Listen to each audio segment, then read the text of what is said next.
е драго што во утро можем да видам со сите вас и да поздравувам во името на нашиот Господ и Спасител Исус Христос. Ова не е само реторика која што редовно ја користам додека проповедам. Ова е сериозна изјава, бидејќи верувам дека секој еден проповедник кој што стои позади оваа проповедална има голема одговорност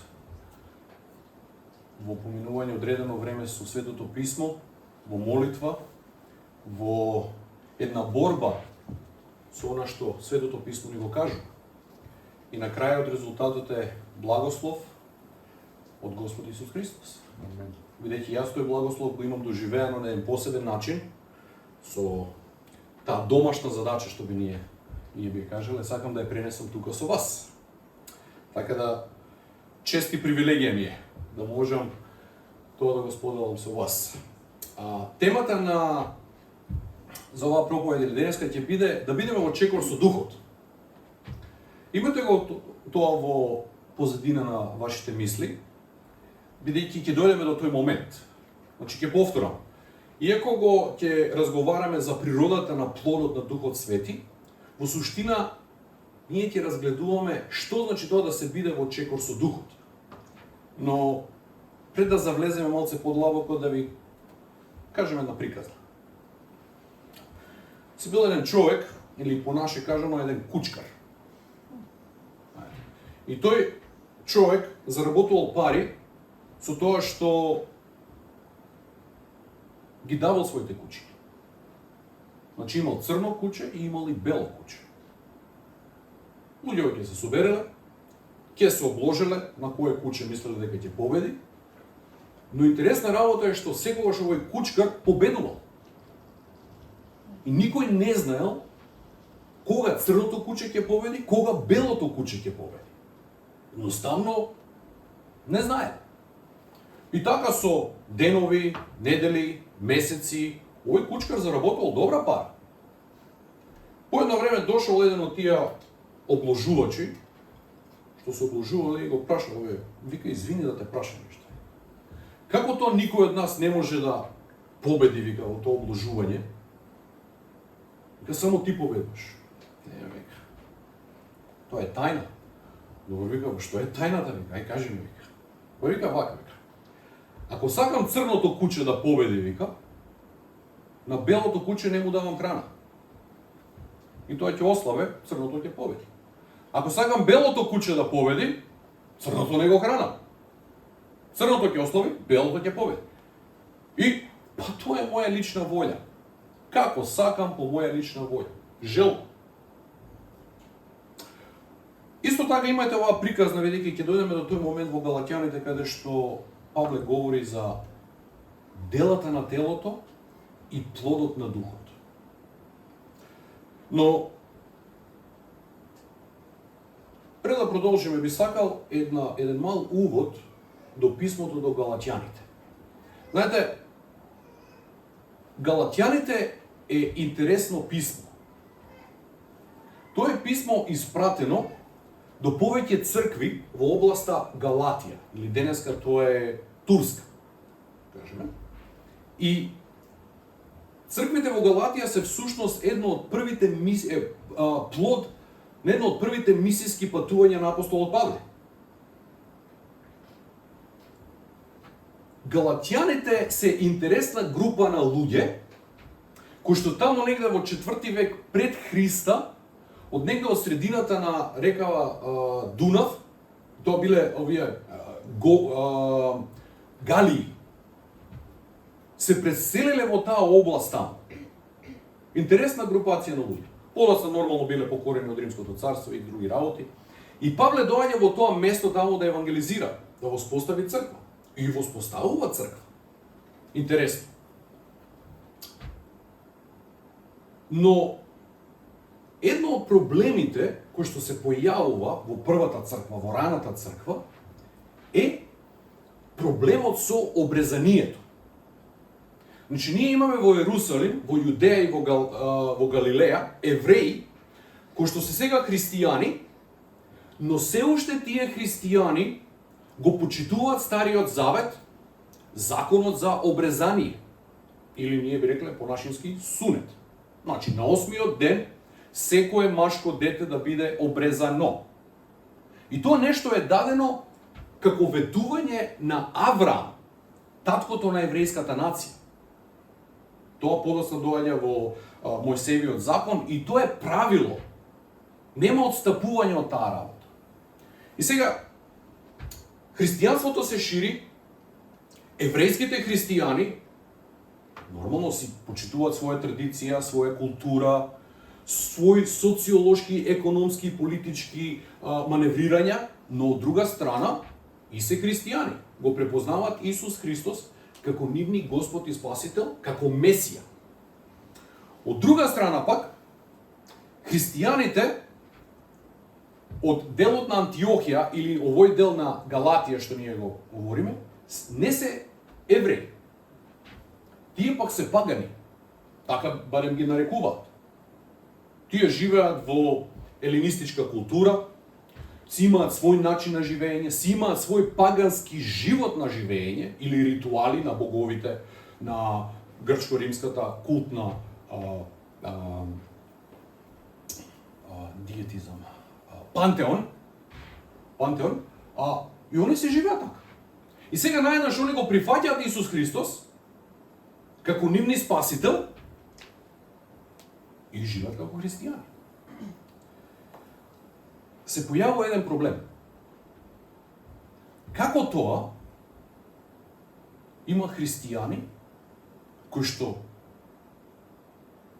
се обратиле, го прифатиле Исус Христос, го прифатиле распнувањето, воскресението, ама не се обрезани. Тоа е проблем за христијаните во Ерусалим. И всушност, првиот концил на црквата, кој што се прави, значи каде што Павле доаѓа, каде што Петар, Јаков, Јован се собираат, всушност дискутираат по едно прашање. Дали паганите кои што го прифатиле Исус Христос за нивни Господ и Спасител треба да бидат обрезани или не? И верувајте ми дека ова е еден од сериозните проблеми на раната црква. Ова може да го читате во делата апостолски и развојот на црквата. Значи, кога ќе кажам дека они стварно се расправале, дека имале кавги, мислам дека тоа е го омаловажувам настанот што бил. Значи, буквално. И сега, Павле е пратен према незнабожците, према паганите, додека Петар е према обрезаните. Така ги викаат. Павле е према необрезаните, а Петар е према обрезаните. Наеднаш јудејциве од Израел се бунат и доаѓаат и превираат во црквите во Галатија и ги наведуваат верните дека треба да бидат обрезани. Дека треба да го почитуваат законот, Тората. И тука се појавува проблемот. Тука е всушност проблемот до кој што апостол Павле го испраќа ова писмо до галатјаните, до повеќе цркви во Галатија.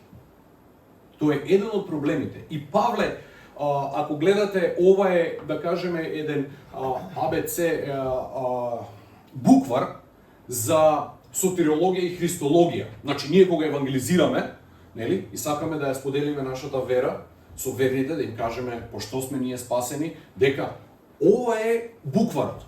Значи, ние сме спасени преку вера по милост. Тука Павле тоа го користи. Тука се тие зборови. Не живеам јас, но Христос живее во мене. Јас се распнав со Христос. Значи, Павле вика, со јудејците бев јудеец, со паганите бев паган. Се поистоветив со вас. Вика, вие сте спасени преку вера, не по дело. Значи, изобилува писмото до галатјаните со овакви зборови. Всушност, ова е почетната христологија или христолошкото изложување и сотериологија значи спасение, значи да не ве буна, на Павле. И ова е всушност писмо напишано можеби веднаш после овој концил, црквата што има овој состанок, овој проблем по прашање на образанието. И Павле, бидејќи ова е, како да кажем, неговото прво бебче, знаете, А како е кој ќе дојде првото бебче, сите ние си го галиме, сите ние си го чуваме, леле мајко да не падне, тие ствари. И се грижиме за таа.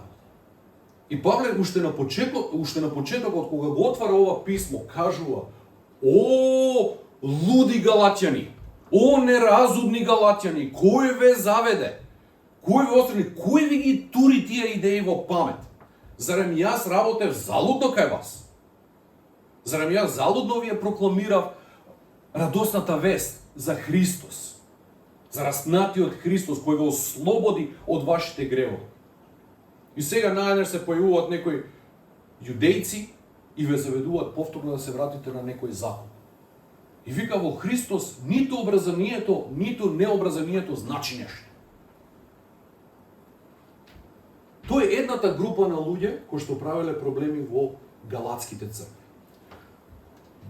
Друга група на луѓе кои што се појавиле таму и кои што веќе текстот ќе продолжи е група на, како би го превел тоа, на слободњаци. Или луѓе кои што го прифатиле Евангелието, благословени се од Духот Свети, живеат по милоста Божја, но си дозволиле одредени слободи, да таа слобода во духот, а слободата е заедно со покаянието, со спасението, корелација, да они си дозволат некои работи во животот кои што не се баш долични на еден христијанин. И Павле исто така адресира и на тие луѓе. Така да, кога ги читаме галатјаните, посебно во 5-то поглавје, од 13-тиот стих па надоле, како што ќе видиме, забележете некои зборчиња таму кои што се слобода, љубов и служење. Текстот кој што ќе го читаме од Галатјаните 5:13-26 и ако пратите во своите Библии, во ова поглавје ќе видите некои различности од мојот текст, бидејќи јас се потрудив да го преведам директно од грчкиот јазик и пак да може да слушате. Вика вака Павле: "А вие, браќа, повикани сте да бидете слободни. Само немојте да ја користите вашата слобода за угодување на вашите телесни желби. Туку, преку љубов, служете си еден на друг. Бидејќи целиот закон се содржи во една заповед: љуби го ближниот свој како себе си." Ако веќе се гризете и раскинувате на парчиња еден со друг, пазете да не се истребите еден со друг. Затоа ви велам, живејте по духот, и вие нема да се носите или управувате по желбите на телото. Бидејќи телото тежне кон она што е спротивно на духот, а духот на она што е спротивно на телото. Овие ентитети или овие нешта се во спротивност еден кон друг, за да вие не сте во можност да правите што сакате. И бидејќи вие сте водени од духот, вие не сте под законот. Значи, делата на телото се очигледни, а тие се: сексуална перверзност или сексуална... Блудство. Не е само блудство. Не. Малце пошироко. Значи, сексуална перверзност, нечистота или прљавштина, разврат, идолопоклонство, вражање, омрази, кавги, љубомора, гнев, себичност, поделби, ереси, завист, пијанство, оргии или развратни гозби и слични нешта. Ве предупредив, како што кажав од порано, тие што прават вакви работи нема да го наследат Божјото царство. Но плодот на духот е љубов, радост, мир, трпеливост, љубезност, добрина, верност, кроткост и самоконтрола. Против овие нешта нема закон. Тие што му припаѓаат на Христос Исус, го распнаа телото со неговите необуздани желби и страсти. Бидејќи ние живееме според духот, тогаш да бидеме во чекор со духот. Не смееме да бидеме егоцентрични, да се провоцираме или завидуваме еден со друг.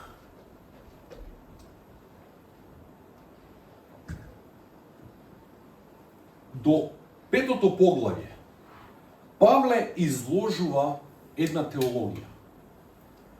Христолошка теологија за тоа кој е Христос, што Христос направил и што Христос прави.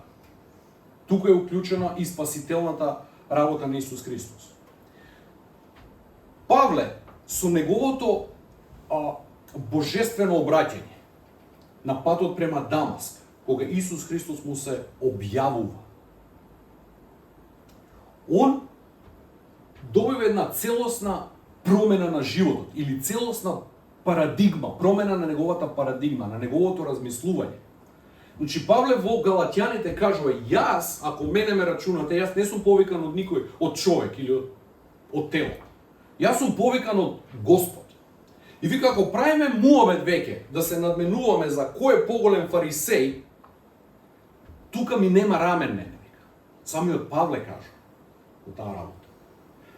Павле е подучен под нозете на Гамалил, ревносен рабин, почитуван рабин, сколар.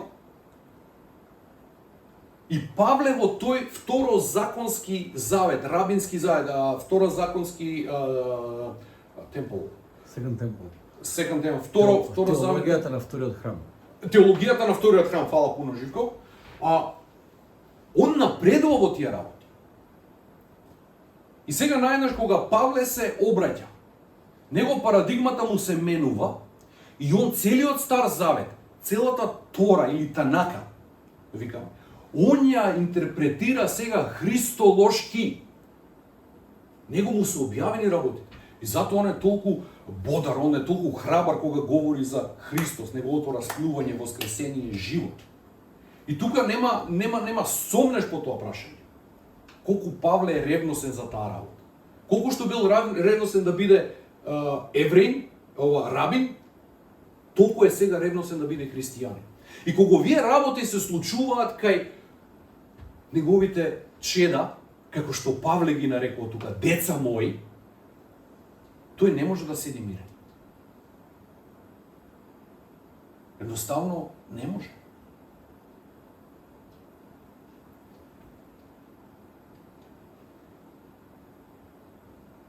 А вие, браќа, повикани сте да бидете слободни. Павле се ги адресира овие работи до оние што мислат дека се слободни. Значи, ако си веќе спасен, Павле вика, ти си слободен, ти си ослободен од гревот. И однесувај се како таков. Вика, само немојте да ја користите вашата слобода за угодување на вашите телесни желби, туку преку љубов служете си еден на друг. Таа слобода која што галатјаните ја добиле преку покаяние, Павле подразбира дека тоа е нешто практична работа. Не можете вие да си правите што сакате. Него вика, служете си еден на друг. И од друга страна ова нешто го адресира кон овие јудеисти. Ка тие што доаѓаат да ви протагираат обрезание, Павле кажува исто во Галатјаните, они не ви служат вас, они си служат самите на себе да ве задобијат за нивна слава, за нивна претензија, за нивно возвишување. А со друга страна, они мене ме омаловажуваат. Вика, зарем јас, вика, ви станав непријател? Вика, јас се сеќавам, нашето пријателство беше толку големо, да вие и вашите очи ќе ми ги дадевте да ги побарав. И сега што вика? Дојдоа некој други, вика, почна да ви зборат за обрезание, ви дадоа некој си слободи, и вие наеднаш заборавивте на она што треба да, како треба да се биде слободен во духот. Вика. И вика, бидејќи, ако си слободен, ќе си служите еден на друг, ќе се почитувате еден со друг. И Павле сето ова како еден шамар на овие што се јудајзери, значи јудеисти, и на овие слободни им кажува, вика, бидејќи Целиот закон се содржи во една заповед. Љуби го ближниот свој како себе си. На ова нешто, тие што се јудеисти таму, што дошле да протагираат обрезание, и тие што се слободни таму, немаат изговор. Што ги прават сега? Бидејќи целиот закон се содржи во една заповед. Љуби го ближниот свој како себе си. А они сета таа слобода ја усмеруваат кон самите себе. И Павле, кога веќе го образложува овој проблем, застанува и Павле е еден од најголемите саркасти. Ако го читате Новиот Завет, поготово Павловите посланија, ќе видите многу сарказам во животот на Павле. По прашање кога се адресираат некои проблеми во црквата. Павле понатаму кажува, вика, добро, значи сакате да бидете слободни, значи не си служите еден на друг, значи имате конфликти, едни се за обрезание, други не знаат што да прават, ние нема да се обрезуваме, ние па ќе бидеме слободни, ќе се однесуваме како што сакаме. Павле кажува, ако веќе се гризете и раскинувате на парчиња еден со друг, пазете да не се истребите еден со друг. Ова е сарказам, Павле што го користи. Со други збори, Павле користи една слика од животните. Волци, мечки. Че замисля, ние го гледаме тоа животинско царство и гледаме како уживаат, но јас ќе ви кажам една работа. Кога тигар, лав или волк иде да лови, они идат во глутница, идат заедно. И тука секогаш има алфа животно, алфа мажи, идат таму. Они ќе уловат кој животинче, прв кој јаде е алфата. Никој друг не јаде. Иако го убиле пленот заедно. Но, ако тој волк, тој лав, тигар или било кое животно кој што е предатор, биде повредено за време на ловот и се враќа во глутницата повреден, оној што му е предизвик, тој што сака да го предизвика другиот алфа, веднаш ќе отиде и ќе го нападне и ќе го убие. Тоа е светот на животните. Нема таму љубов, нема таму разбирање, нема таму служење. Него таму има инстинкт на преживување и ако треба ние да се истребиме, ние ќе се истребиме.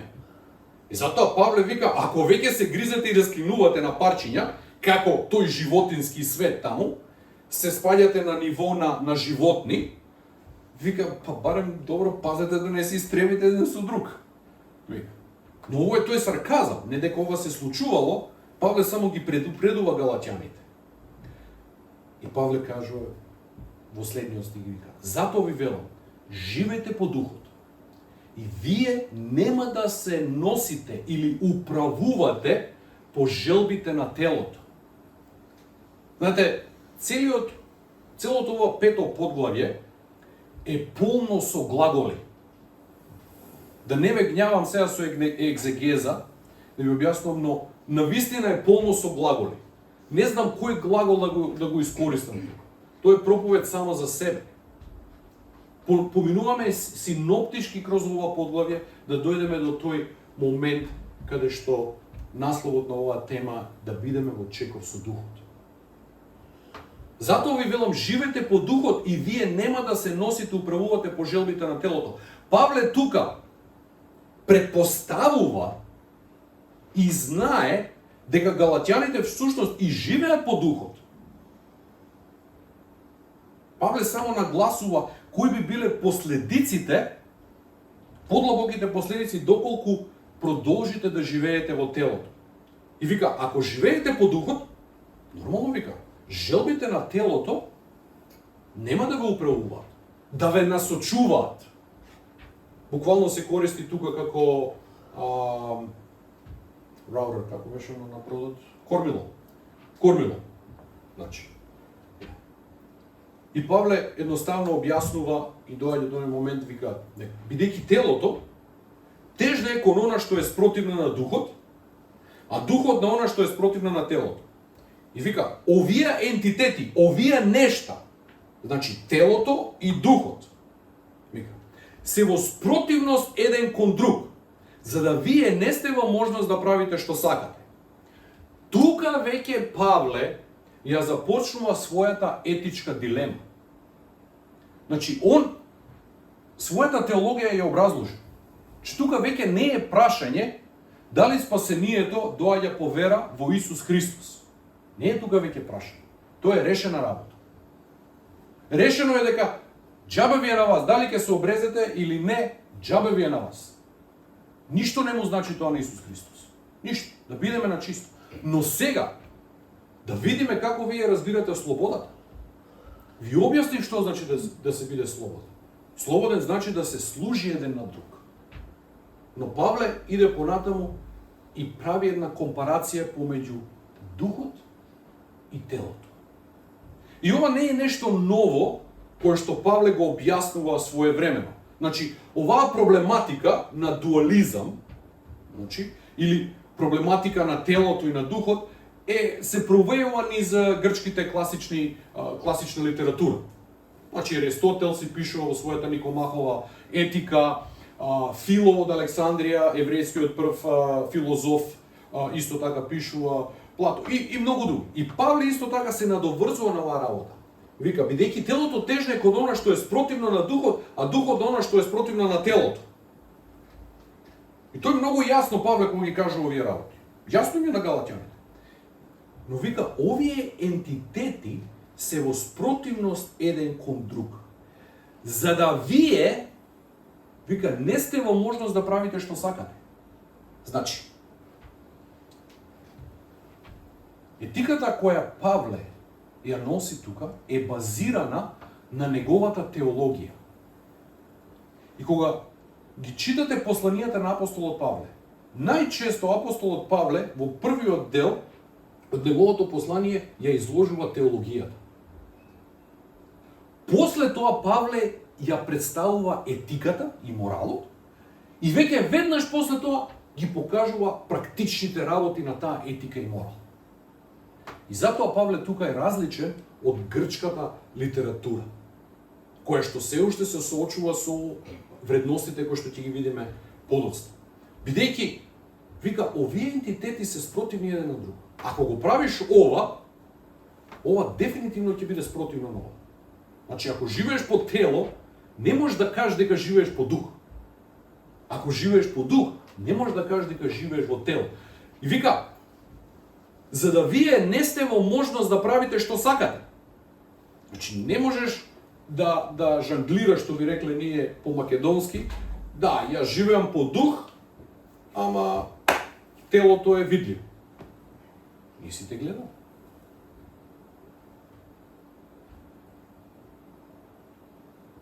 Од кога ја представува Павле во 18-тиот стих, неговата етика по прашање на телото и на духот. Значи, Павле заклучува и вели вака: бидејќи вие сте водени од духот, вие не сте под законот. Значи, Павле ги охрабрува галатјаните и им кажува: но браќа, јас ви објаснив што значи да се биде под духот, што значи да се биде под телото, ама вие сте водени од духот и не сте под законот. И немојте да се однесувате како такви. Духот ве ослободи. Вие сте слободни. Со други зборови Павле кажува, веќе ако сте слободни, вие сте спасени. Така да, ниедна слобода, како вие слободњаци, кои што они мислат дека може да си ја дозволат и да ја наметнат како синкретизам на христијанството, или законот, ритуалите, обредите можат нешто да направат, се лажат. Бидејќи вие сте водени од духот, вие не сте под законот. И Павле доаѓа до моментот и кажува, вика, значи делата на телото се очигледни. И вика, тие се сексуална перверзност, или тука буквално грчкото зборче е порнеија. Значи, и тоа е сексуална неморалност, сексуална перверзност, кој како сака нека го свати, нека види речник, зборчето е многу опширно и многу длабоко. Значи, и нечистота, прелјавштина, тука се мисли на секаква прелјавштина, дали е тоа ритуална прелјавштина, значи ако не сте долични да дојдете во храм и да дадете некоја жртва, вика вие сте прљави. Значи тоа е култната прљавштина. Прљавштина во медицината, ако сте болни, ако сте лепрозни и многу примери има Павле тука за ова. Разврат, идолопоклонство. Зборчето за идолопоклонство е интересно, тоа е фармакео или ние си го користиме фармација. Значи аптека. Значи фармација, аптека. Интересна работа е што во тоа време идолопоклонството се користеле најразлични хемикалии, или што би рекле ја и Живко, печурки. У денешно време, ние пред некој ден јадевме печурки. Ги користеле за најразлични медикаменти или за идолопоклонство, кои што ве носат во транс, во она лудило, во она што ли да е. Значи, вражење, омрази, кавги, љубомора, гнев, себичност, поделби и така натаму, и слични нешта. Ве предупредив, како што кажав отпорано, тие што прават вакви работи нема да го наследат Царството Божјо. Павле со други зборови, овдека кога дава една листа на овие еротивни работи во едно општество, он само нагласува некои важни работи, но ова не е крај на листата. Или ако барате некој систем во некој сака да ги класифицираат овие гревови, овие vices, како се вика, зависти, значи, сака да ги класифицираат како сексуална перверзност, социјална перверзност, значи друштвена и други работи. Не. Павле само става, чисто само сака да каже, вика, слушате, делата на телото се овие. И кога кажува делата, он кажува, вика, вие ги правите овие работи. Овие се ваши дела. Акција. Значи, вие сте ги направили овие работи. Вие ги сакате овие работи во вашето тело.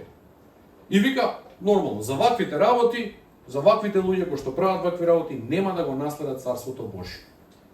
Но плодот на духот е љубов, радост, мир, трпеливост, љубезност, добрина, верност, кроткост, самоконтрола. Против овие нешта нема закон. Повторно Павле дава едни вредности на галатјаните кои што се веќе познати за нив.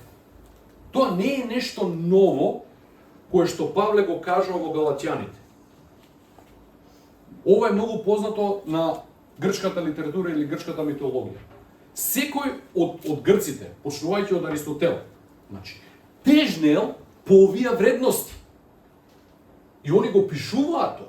Ако човек живее вака доследно, вирчио, значи доблесно, вика, против ваквиот човек нема закон.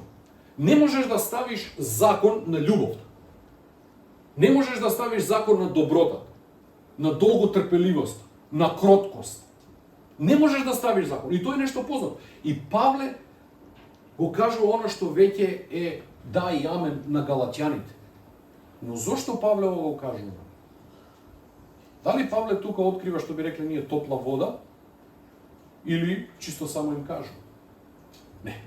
Павле во овој момент го менува концептот на вредностите. Како што кажа, он христолошки ги гледа работите и од таа христологија тој вади етика и морал. Додека сите овие вредности во стариот свет се гледале антрополошки, чисто како вредност, или култно или космолошки према боговите, Павле ова нешто го толкува христолошки. Вика, ако вие сте спасени, ако вие сте слободни, вие овие работи ќе ги имате. И што се овие работи? Овие работи се плодот на духот. Павле не кажува овие се ваши дела, како што кажува, а делата на телото се. Не, он кажува, вика, ова е плодот на духот. Кога говориме за плод на духот, тоа е нешто што не е од нас. Не може да биде. Тоа е нешто што расте во нас. И тоа нешто расте во нас по прашање на нешто. Во овој момент, ова нешто се сведува по прашање на нивната слобода или на нивното спасение преку Исус Христос. Плодот на Духот го имаме врз основа на спасението кое што Исус Христос го направи за нас. Павле, првото нешто што го почнува е љубов. Повторно, оваа листа не е некој редослед да ние сега почнеме да ги анализираме работите. Иако секој едно зборче си има своја вредност, си има своје значење и може тоа сето да биде проповед самата за себе. Но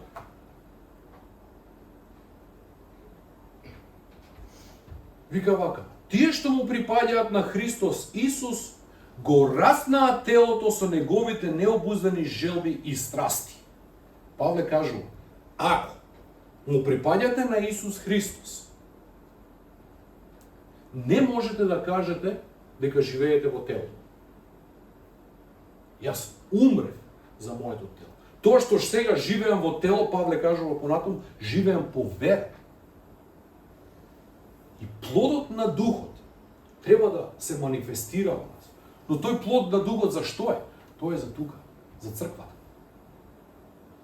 Да ние преку љубов си служиме еден на друг. Да се разбираме еден со друг. Да се почитуваме еден со друг. Да си помагаме еден со друг. Да се поучуваме еден со друг. Сето тоа треба да биде во љубов, радост, мир, трпеливост, љубезност, добрина, верност, кроткост и самоконтрола. Против овие нешта нема закон. Не може никој ништо да ни каже кога ние ги практикуваме овие работи во заедницата. Никој. Нема закон. Ќе ви каже некој зашто му помагаш на живот. Веднаш знаете колку е саат. Ако искажете трпеливост кон некој брат или сестра која што знаете, секој си има свој темперамент, да биет. И некој ти каже, добро бе, доста го трпиш. Како бе така?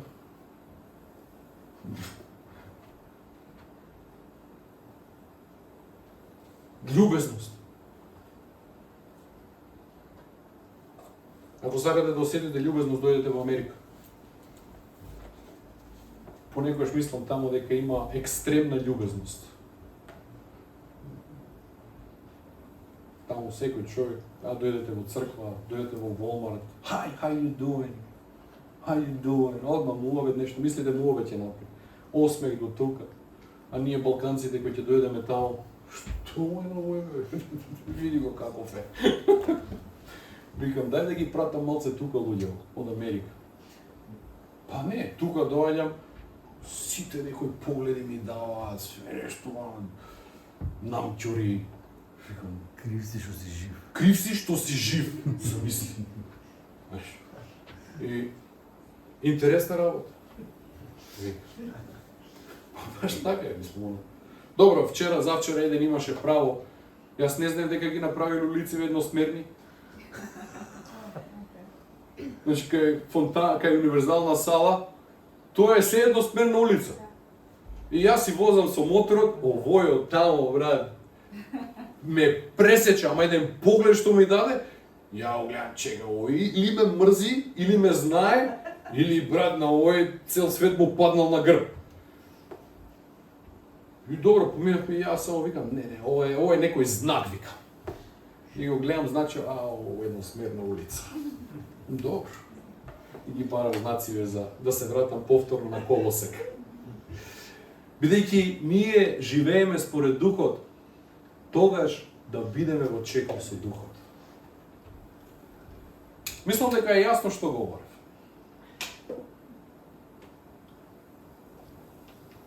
Не смееме да бидеме егоцентрични, да се провоцираме или завидуваме еден со друг.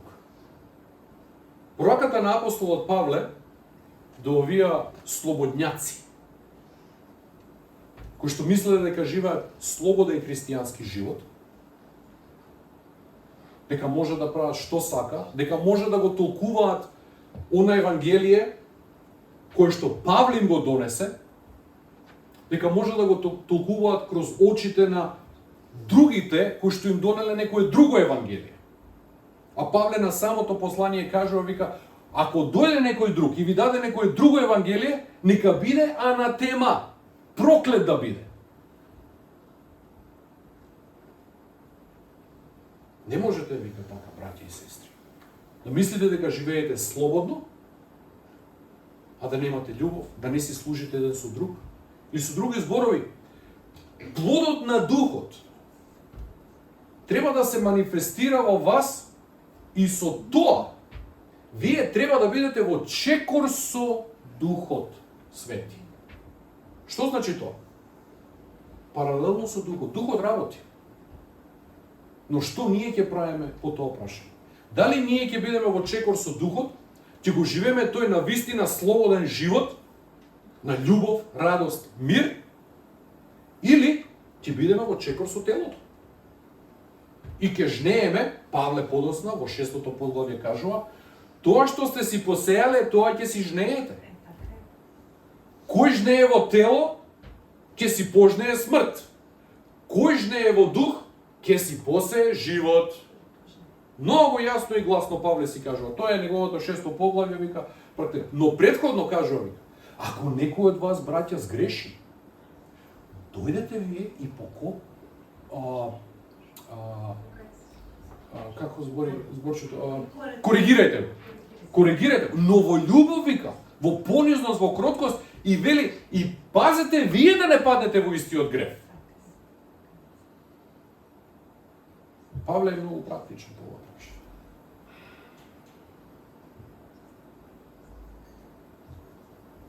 Бидејќи Павле заклучува, вели вака, ние живееме според Духот.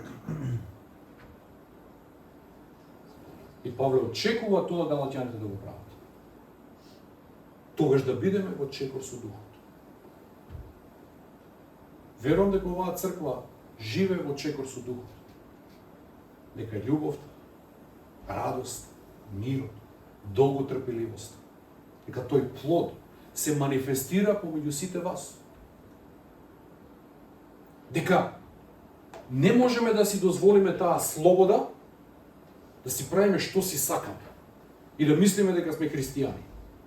Павле кажува во истото послание, малце квас го подкиселува или го расипува целото тесто. Малце.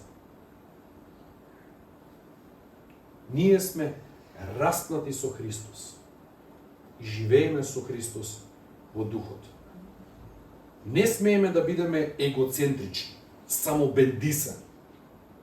Не смееме да се провоцираме еден со друг, а многу добро знаеме кој кого провоцира или кој кого може да му застане на нерв на некого, или да завидуваме еден со друг. Ако некој од нас просперира духовно, материјално, бидете среќни за него, браќи и сестри. Бидете радосни за него. Нема за што да се завидуваме еден за друг. Срамота е. Тогаш таквиот живее во тело. Не разбрал што значи да се биде распнат со Христос. Не разбрал Христовата жртва. И тогаш таквиот многу лесно може да биде заведен од друго евангелие. Многу лесно може некој да дојде и да му каже, слушај брат, ти го прифати Исус Христос? Да. А се обреза? Не. Не е добра таа работа. Павле за таквите кажува, знаете што? Тие што ви прокламираат такво евангелие, вика, дај Боже, вика, они да се кастрираат. Па да видиме они колку ќе го исполнуваат законот. Или може некој да ви дојде, сте биле редовен во некои ритуали, во некои традиции. И знаете колку е тоа тешко да се одржува. Дојде ви ги наметне тие работи, а вие сте слободни. Ништо не сте направили ако сте се вратиле назад. Вика Павле, залудно ли работев кај вас? Залудно ли орав кај вас? Се надевам дека не, бидејќи вие живеете по духот. Затоа бидете во чекор со духот. И кога сте во чекор со духот, вие сте слободни и ќе го имате плодот на духот. Кој ќе кажеме ние дека го сакаме Исус Христос. Така.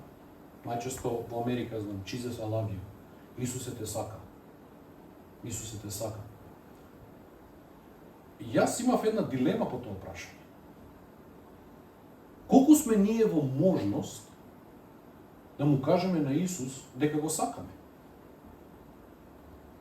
Кога од друга страна, реалноста е таа дека ние понекогаш живееме во тело, дека ние и грешиме. Или аналогијата да ја направам, колку јас со сигурност можам да ја кажам на жена ми дека ја сакам. Ми се зафркавам и кажам на жена ми 23 години, пред 23 години кога се венчавме и не го промених мојот дом. Нема. Ама како можем јас на жена ми да ја кажам кога ние ќе се скараме?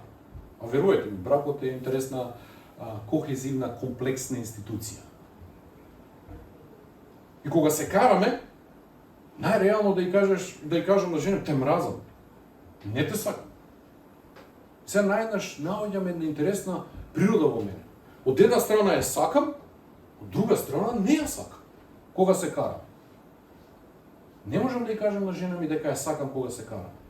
А од друга страна пак, кога се е окей, како можам да ја кажам дека ја сакам стварно? Бидејќи, кој концепт ние го имаме по прашање на овие вредности? Ако говориме во апсолут, значи, единствен кој што може да каже апсолутно те сакам е само Господ. И самиот Господ е љубов. А ние како негово создание, на негова слика, во оваа падната природа,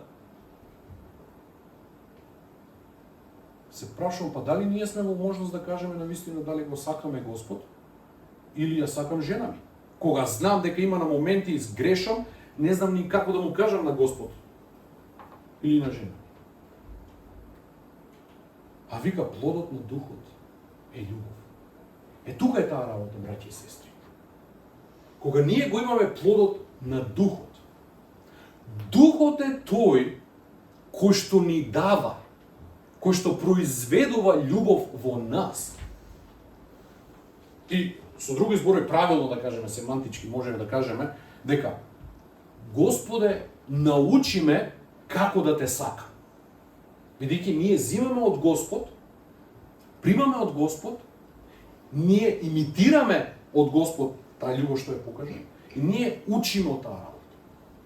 И кога се карам јас со жена ми, јас наместо да кажам те мразам, тоа ќе донесе многу поголем кавга, јас си велам во тој момент, жено, јас учам сега како да те сакам. Бидејќи оваа слика твоја не сум ја видел до сега. А исто и она. И така да, поправилно е, човечки гледано, да кажеме, учиме да сакаме. Тоа е оној во чекор со духот. Да одиме еден со друг во духот. И можеме да кажеме, Боже те сакам, жено те сакам, зашто? Заради печатот или подписот на Духот Свети. Само така ако разбереме дека Духот Свети ни го дава тој плод, таа трпеливост, таа долголюб, сите овие вредности што Павле ги кажува, тогаш можеме да разбереме, да кажеме, јас имам долго трпеливост. Не од мене, бидејќи од Духот. И јас одам со Духот паралелно, во чекор со Духот. Љубам поради Духот. Тука е таа христоцентрична етика која што Павле ја нагласува во вредностите во Галатјаните. Павле не им дава само вие сте добри галатјани, читате ги грчката литература, тие се добри вредности. Не. Вие сте спасени, вие имате слободата. Поради таа работа, служете си еден на друг. Како? Во љубов, радост, мир. Тоа нешто е плод на Духот Свети. И вие го добивате, и вие го конзумирате, но заедно и го принесувате со Духот Свети.